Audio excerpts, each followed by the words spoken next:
Olá, meu aluno, minha aluna. Eu sou o professor Gustavo Viegas e nesta aula nós veremos função seno. Eu começo com a história do assunto.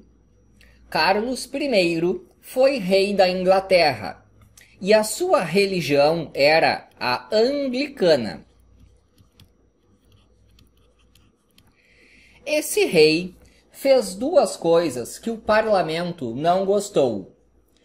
Ele fez um aumento de impostos sem consultar o parlamento e tentou impor a religião anglicana em toda a Inglaterra. O parlamento era de maioria puritana. Os puritanos são os calvinistas ingleses. Começou uma guerra entre as tropas do rei e as tropas do parlamento, a Revolução Puritana, de 1641 até 1649, do lado dos puritanos, o líder foi o Cromwell. Em 49, mataram o rei. Então, acabou a monarquia e começou uma república lá na Inglaterra. Era uma república, mas na prática era uma ditadura. Esse período de república foi de 49 até 60. Nota aqui, ó, o Cromwell morreu em 58, então durou um pouco mais ali a república após a sua morte. Em 60, um novo parlamento percebeu que o bom mesmo era ter uma monarquia. E quem assumiu foi o Carlos II. Carlos II, filho do rei morto Carlos I. Bom, agora eu vou colocar um matemático na história. O padre anglicano Wallis participou da guerra. Embora ele fosse um padre anglicano, na guerra, ele entrou do lado dos puritanos. E o que ele fazia na guerra era o seguinte: às vezes, as tropas do rei trocavam mensagens criptografadas. Essas mensagens eram pegas, eventualmente, por algum puritano. Só que isso aqui é uma mensagem secreta. Essa mensagem secreta era enviada para o Wallis, que descobria qual era o conteúdo ali da mensagem e informava de novo as tropas dos puritanos. Então, o Wallis fazia o trabalho de criptografia a serviço dos puritanos. É porque esse padre, ele era bom em ciências, em matemática. Tanto é que em 1649, no ano em que acabou a Revolução Puritana, o Cromwell deu para o Wallis o cargo de professor de matemática em Oxford. E o Wallis foi o maior matemático inglês até aparecer o Newton. Como observação, eu trago aqui um trabalho do Wallis. Isso aqui é um livro de 1655, bem famoso, esse aqui, que é um livro que trata sobre o cálculo de áreas. Eu só coloquei aqui como curiosidade, porque foi neste livro, bem aqui, em que pela primeira vez se utilizou este símbolo para representar o infinito.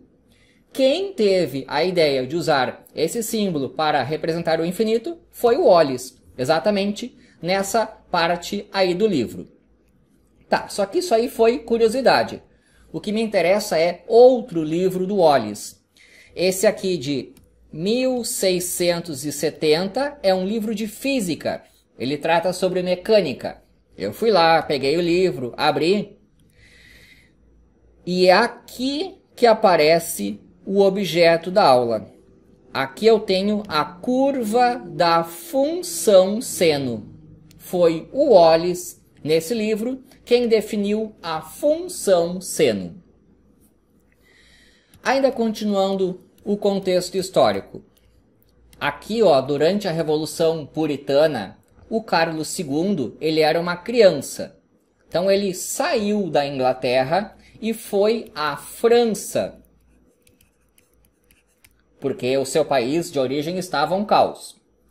Lá na França, Carlos II, que ainda não era rei, teve aulas de matemática. E o professor de matemática do Carlos II lá na França foi o Thomas Hobbes.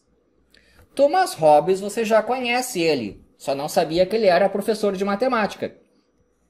Esse cara aí é o autor do famoso livro Leviatã. O livro Leviatã é aquele que fala, em termos bem gerais, assim, ó. Num estado de natureza, o homem tinha medo e queria poder. Então você tem vários homens, cada um deles com medo e querendo poder. Isso gera guerra entre si. Para acabar com essa guerra, o Hobbes propõe que deveria ser feito um contrato social, em que cada homem fornece parte da sua liberdade para um rei absolutista e, em troca, o rei ofereceria a segurança. Então aí eu falei em termos bem gerais a ideia da obra do Thomas Hobbes. Essa história de você fornecer parte da sua liberdade e receber em troca a segurança. E eu tinha dito que o Thomas Hobbes era um professor de matemática. E tem um livro dele, que é esse aqui, de 1670. Eu fui lá, peguei, abri, e nesta página aqui aparece uma coisa interessante. O Hobbes pegou um círculo de raio 1. Ou seja, ele tem área π.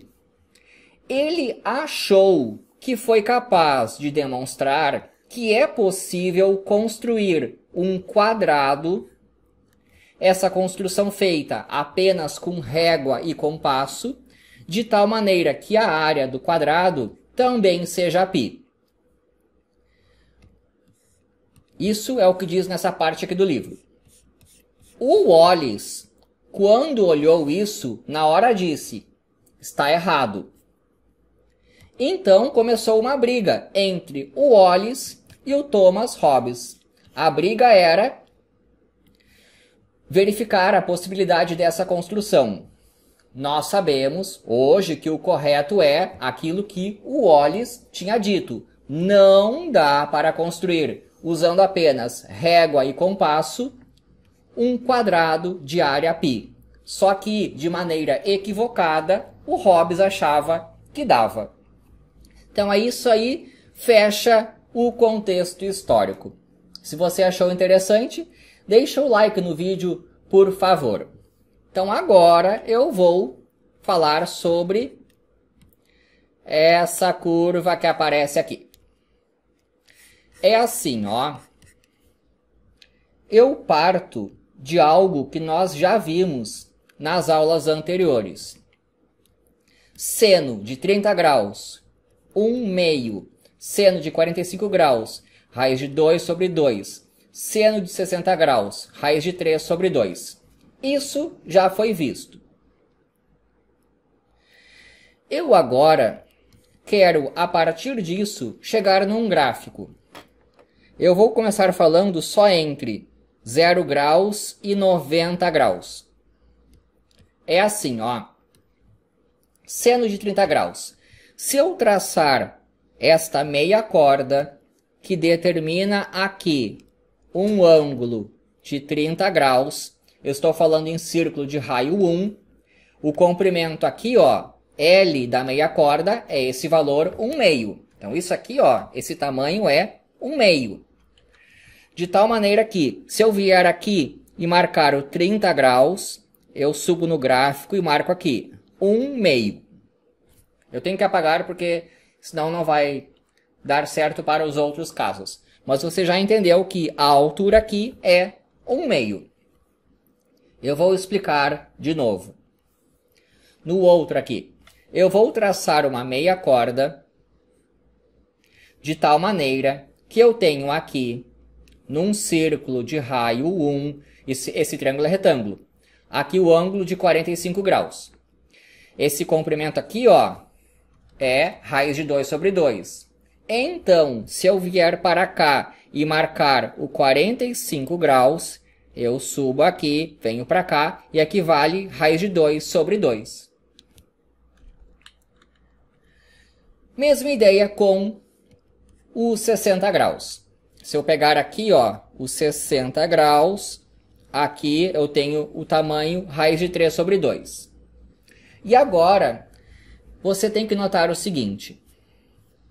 Conforme eu estou aumentando o ângulo, 30 graus, 45 graus, 60 graus, esse tamanho aqui, ó, ele está aumentando. De tal maneira que quando eu pegar um ângulo, digamos de 80 e muitos graus, lá em cima, esse comprimento aqui é o seno de 80 e poucos graus, 80 e muitos. E esse tamanho aqui, ó, em vermelho, você nota que ele é, esse tamanho aqui, praticamente 1. De tal maneira que quando eu estiver falando dos 90 graus, eu vou definir como sendo 1. Definição, seno de 90 graus vale 1. E o seno de 0 graus, aliás, está até aqui, ó. Esse tamanho aqui, deixa eu apagar esse aqui. Ali no 90 graus, eu estou no 1. E para o 0 graus, dá 0. Ele começa aqui. Porque olha só, se eu pegar um ângulo, vou pegar um ângulo bem pequeno. Então eu tracei uma meia corda pequena. De tal maneira que aqui, ó, eu tenho um ângulo, sei lá, 2, 3 graus. Você nota que esse tamanho aqui ele é pequeno. Quando eu estiver com 0 graus, eu estarei aqui em cima. De tal maneira que eu posso definir o seno de 0 graus como sendo 0. Vou pegar essa ideia para trabalhar nos outros quadrantes. Então eu vou para o segundo quadrante inicialmente. A matéria se chama redução ao primeiro quadrante. Eu vou começar falando sobre ângulos que estão aqui no segundo quadrante. O primeiro deles, seno de 120 graus. Como é que se define isso? Eu traço uma meia corda de maneira que o ângulo aqui é de 120 graus. Estou fazendo esse aqui. Esse tamanho é o que eu estou procurando. Esse aí eu não sei. Só que eu sei um que está ali do outro lado. A ideia toda é, aqueles que eu não sei, eu vejo um outro que eu sei fazer. Então aqui, ó, esse tamanho é igual a esse tamanho. Se eu estou falando dos 120 graus, significa que aqui dentro eu tenho 60 graus. Esse ângulo aqui, ó, que eu vou marcar em preto, esse ângulo aqui é de 60 graus. Então aqui eu também tenho 60 graus. O que eu acabei de ver é o seno de 120 graus, esse tamanho, é exatamente o seno de 60 graus. Esse tamanho aqui, porque esses dois tamanhos são iguais. Eu vou repetir a explicação no outro ângulo ali. Quanto que vale o seno de 135 graus?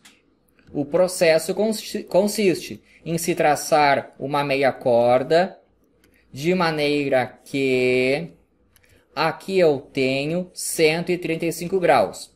A minha pergunta, quanto que é esse tamanho? Eu não sei. Só que eu sei um outro, que é do mesmo tamanho.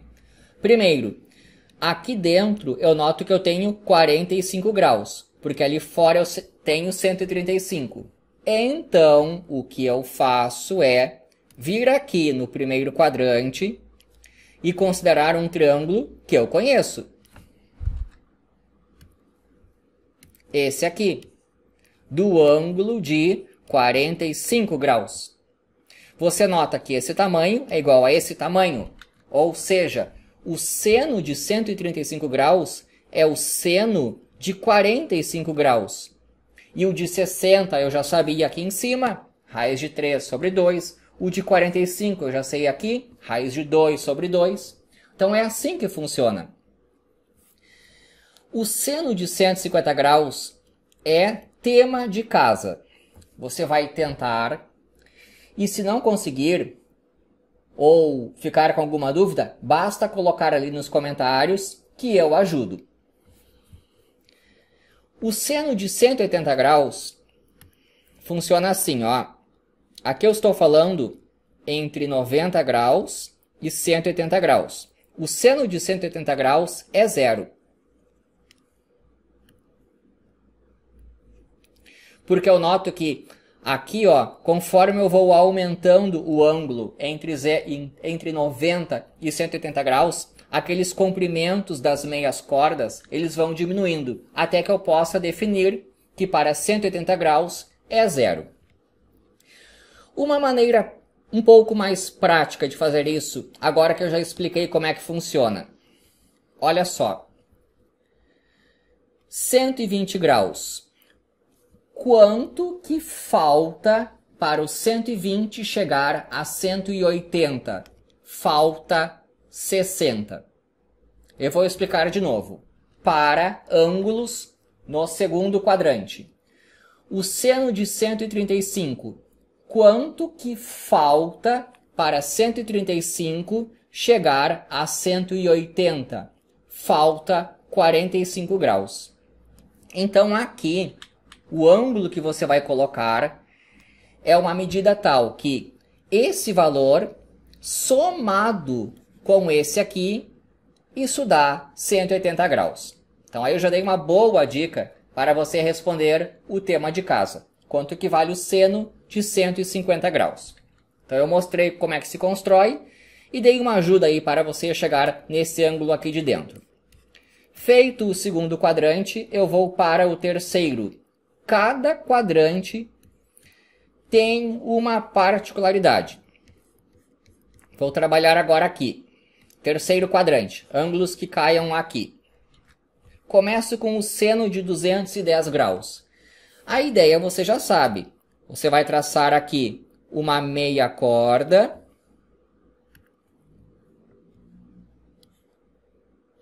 De maneira que aqui eu tenho 210 graus. E a minha pergunta é quanto que vale isso? Primeira grande observação. Esse tamanho está aqui para baixo, no eixo dos y. De maneira que a resposta é negativa. Se aqui eu tenho 210 graus, é porque aqui eu tenho 30 graus. Então agora eu vou lá para o primeiro quadrante, trabalhando com um triângulo, retângulo, em que aqui é 30 graus. Aí esse aqui eu sei, que é o mesmo comprimento que esse aqui. Então aqui eu vou colocar seno de 30 graus. O seno de 210 é o menos seno de 30 graus, ou seja, menos 1/2. Vou fazer mais um. 225 graus. Já dá para entender como é que funciona. Ó, traça a meia corda. Fecha o triângulo. Aqui o ângulo é 225 graus. De tal maneira que aqui eu tenho 45 graus. Então, se eu prolongar aqui, baixar aqui, aqui eu tenho 45 graus. Isso aqui eu sei quanto que vale. Raiz de 2 sobre 2. Então, o que eu concluí é, o seno de 225, isso aqui é menos, porque está lá para baixo, o seno do 45 graus. Seno de 45 graus, raiz de 2 sobre 2. Então, aqui eu tenho menos raiz de 2 sobre 2. O de 240 graus, tema de casa. A mesma coisa, você tenta e coloca ali nos comentários. Eu ajudo em qualquer coisa. Eu estou falando no terceiro quadrante, que está aqui, ó, entre os 180 graus e o 270 graus. Você vai notar que para 270 graus é como se eu traçasse bem aqui. Então aqui eu tenho 270 graus, de tal maneira que aqui eu tenho menos 1. Seno de 270 graus é menos 1. Olhando aqui o meu gráfico, aqui está o 270 graus, aqui eu tenho o menos 1. Eu vou ajudar um pouco você, que é o seguinte. Aqui eu tenho 210 graus. Isso aqui passou em 30 dos 180 graus. Para ângulos no terceiro quadrante, eu vejo o quanto que eu passei dos 180. Olha aqui, ó. 225 graus. O quanto que eu passei dos 180 graus? Eu passei 45. Isso vai ajudar aqui, ó, no seno de 240. Você tem que saber como é que funciona essa história da construção dos triângulos e alguma maneira um pouco mais prática de chegar à resposta. Agora eu vou para o quarto quadrante. Ideia geral, começando com um seno de 300 graus. Estou falando de ângulos que caiam aqui, tá? Eu vou lá e traço a meia corda. Fecho o triângulo. O 300 graus está aqui. Bom, a minha pergunta é quanto que é esse comprimento. E como ele está ali para baixo, eu já vou colocar aqui que a resposta é negativa. Esse aí eu não sei. Eu só sei que se eu estou falando em 300 graus, é porque aqui eu tenho 60 graus. E agora eu vou lá para o primeiro quadrante. E trabalho com o seno desse ângulo preto aqui, ó, que é 60 graus. O seno de 300 graus é o menos seno de 60 graus. Última chance. 315 graus. Vou lá, traço a meia corda. Fecho aqui. Aqui eu tenho 315 graus. De tal maneira que aqui dentro eu tenho 45 graus. Ah, então, se eu fechar aqui, eu noto que esse comprimento é igual a esse aqui embaixo. E esse aqui em cima eu sei quanto que vale. É o seno de 45 graus. O seno de 315 graus, esse aqui embaixo, é menos o seno de 45 graus. Ou seja, menos raiz de 2 sobre 2. O de 330 graus, tema de casa. E o de 360 graus, eu dei toda a volta. Então eu voltei para o zero. E o seno de zero é zero. Então eu estou aqui, ó. 360 graus, eu dei toda a volta e caí aqui. Então eu posso ainda continuar girando. Por exemplo, o seno de 400 graus. Daí você vê o quanto que você girou. De tal maneira que assim, ó. Aqui eu estou falando no quarto quadrante, que vem daqui até aqui, dos 270 graus até o 360 graus. Só que eu posso continuar girando e tem aqui, ó, continua o gráfico do seno e lá atrás também continua. Deixa eu ajudar você aqui. 300 graus. O quanto que falta para eu chegar em 360? Falta 60. Então é assim que você pode pensar quando está no quarto quadrante. Eu vou explicar de novo. 315 graus. O quanto que falta para 360 graus? Falta 45. Então, isso vai ajudar bastante você a encontrar esse ângulo para colocar aqui. Então, tema de casa, o seno de 330 graus. Espero que tenha gostado. Inscreva-se no canal. E é isso daí.